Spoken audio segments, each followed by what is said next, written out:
पहली बात तो मुझे बड़ा अफसोस है, एक अच्छा मौका था और सारा खो दिया।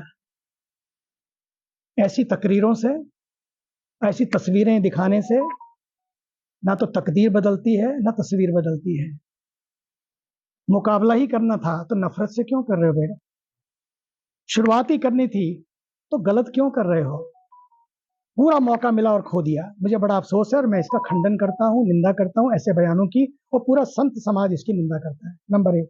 नंबर दो, हिंदू हिंसक नहीं है। सच मानिए, सनातनी होने पर, हिंदू होने पर मुझे गर्व है। सनातन तो कहता है ना डरो ना डराओ। सनातन है तो समता है, समरसता है, सद्भाव है। इतने सालों से, आज से नहीं। पूछो कब आए थे ईसाई, पूछो कब आए थे पारसी, पूछो कब आए थे जूइश, और कब आए थे अन्य धर्म वाले भी।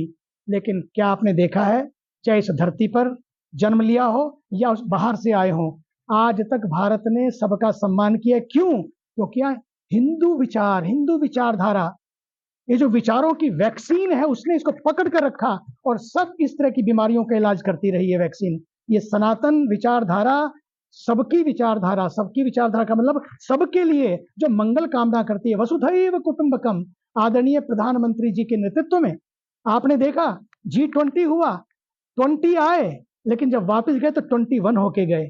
ये है सनातनी विचारधारा, हिंदू विचारधारा, कि जो अपने लिए नहीं सोचती, अपने देश के लिए नहीं, बल्कि अफ्रीका इतना बड़ा देश, इतने सारे उसमें देश, उनको सबको साथ लेकर चलने की बात करती है। इसलिए हमें विचार करना है कि हमें किस विचारधारा को, ये जो वैचारिक प्रदूषण है, वाणी का प्रदूषण है, इस पर लगाम लगाई जानी चाहिए। अभी नहीं लगी, निप इन द बड, नहीं तो आगे जाके बहुत बड़ा नुकसान होगा। ये संसद का अपमान, ये लोकतंत्र का अपमान है। और सच में अगर हिंदू हिंसक होता, 1948 से 1951 तक 3 वर्षों में संख्या भी थी, लोग भी थे, माहौल भी था, मुल्क भी अपना था, बहुत कुछ कर सकते थे। बंटवारा तो इसी बात पे हुआ था, तुम अलग हम अलग। लेकिन आज तक आपने देखा होगा, सबसे बेहतर आप मुसलमानों से भी पूछ के रखिए, सारे जहां से अच्छा हिंदुस्तान हमारा। आज भी बात होती है, कुछ बात है कि हस्ती मिटती नहीं हमारी। अब सोचिए तो सही, क्यों है? क्योंकि India is not a piece of land, India is a land of peace. क्यों है? क्योंकि हिंदू बहुसंख्यक है, वो सबका सम्मान करता है, सबको अपना परिवार मानता है, ना वो डरता है ना डराता है। वो नहीं कहता कि डरो और डराओ, वो तो कहता है कि सबको गले लगाओ। गालियां खाकर भी गले लगाने वाला कोई यदि है, वो हिंदू है, वो सनातनी है। इसलिए सनातन है तो कल्चर है, सनातन है तो नेचर है, और सनातन है तो फ्यूचर है।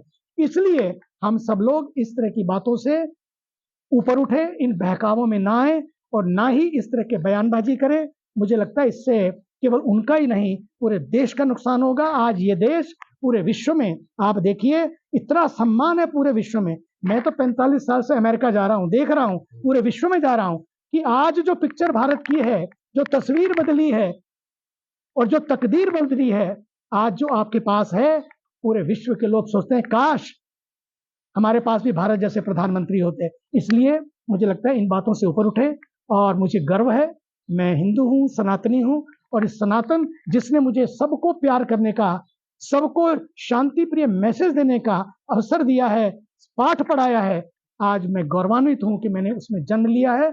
और सब लोग, अगर भारत को एक रखना है तो हमें इस विचारधारा को आगे लाना होगा। हम एक थे, एक हैं और एक रहेंगे। सब मिलकर काम करें, सब साथ साथ चलें। संगच्छद्वम संगबद्धम। हम तो परमार्थ निकेतन ऋषिकेश में, हमारे यहाँ तो योग के लिए, गंगा जी की आरती के लिए 100 से 25 से 30 देश लोग आते हैं, सभी वर्गों के, सभी वर्णों के, सभी आते हैं। और जब पता है प्रार्थना क्या होती है, सर्वे भवन्तु सुखिना, विश्व का कल्याण हो, विश्व में शांति हो। जो विश्व की बात करता हो, भारत की छोड़ो, विश्व की बात करते हैं, तो भारत और विश्व दोनों यदि चाहते हैं शांतिपूर्वक रहे, तो उसमें सनातन का योगदान बहुत आवश्यक है। क्योंकि सनातन है तो शांति है और विश्व शांति है। देखिए, निश्चित रूपेण पहली बात तो उन्हें दूसरे धर्मों के बारे में अगर जानकारी नहीं है तो बोलना नहीं चाहिए। पहली बात तो समझदारी तो ये कहती है। फिर अगर बोला है तो माफी मांगनी चाहिए, क्योंकि ये सबके बात दिलों तक पहुंचती है। ये बात, ऐसी कुछ बातें तो होती है अंदर बंद कमरे में होती हैं, लेकिन ये तो पूरा नेशन ने सुना है, पूरे वर्ल्ड ने सुना है। क्या सोचते होंगे लोग, यार प्रतिपक्ष का नेता और बात क्या है। आज तो जो मौका था वो खो दिया। मैंने कहा इसलिए माफी मांगकर जीवन को आगे बढ़ाएं, नफरत ना फैलाएं, और नफरत से किसी का नफा नहीं होता और मोहब्बत में किसी का नुकसान नहीं होता। इसलिए नफरत के संदेश देकर नहीं, मोहब्बत के संदेश देकर सबको साथ लेकर चलते हुए पहला मौका आया है कि विपक्ष इतना मजबूत है तो उसकी मजबूती ऐसे फालतू चीजों को उठाने में नहीं, बल्कि मुद्दों को उठाएं, इतनी सारी बातें करें। गरीबों के लिए बहुत कुछ किया जा सकता है और मिलकर करेंगे। मुझे लगता है कि महाभारत एक ही बार हुआ, अब बार बार महाभारत कराने की जरूरत नहीं है। देश अब महाभारत नहीं चाहता, देश तो महान भारत चाहता है, और महान भारत तभी बनेगा जब हम सब मिलकर काम करेंगे, साथ साथ काम करेंगे, नफरत की दीवारें खड़ी नहीं करेंगे। छोटी मोटी दरारें जो आ रही हैं उसको हम भरेंगे और दिलों को जोड़ेंगे और अपने देश को महान राष्ट्र बनाएंगे। वही राहुल गांधी ने अभी ये भी कहा है अपने बयान में, जो उनका बयान आया है कि मेरे बयान को प्रधानमंत्री नरेंद्र मोदी जी द्वारा तोड़ मरोड़ कर पेश किया। वो सच्चाई है। जो सबने सुना है, संसद ने सुना है, सबने सुना है, सबके सामने सुना है, तो उसमें तोड़ मरोड़ने की बात ही नहीं है। अगर तोड़ना मरोड़ना तो ऐसी बातें क्यों करो कि बाद में सफाई देनी पड़े। अरे सच्ची बात करो, अच्छी बात करो। तोड़ने मोड़ने वाली और तोड़ने वाली बात करें क्यों, हम जोड़ने वाली बात करें। और फिर आप तैयारी करके आ रहे, सारे धर्मों की पिक्चरें उठा के ला रहे हैं। और इस्लाम धर्म में जो अभय मुद्रा की बात आई, मुझे तो बड़ा आश्चर्य हुआ सुन के। मुझे लगता है ये उनकी समझ का भी परिचायक है कि समझ कितनी है।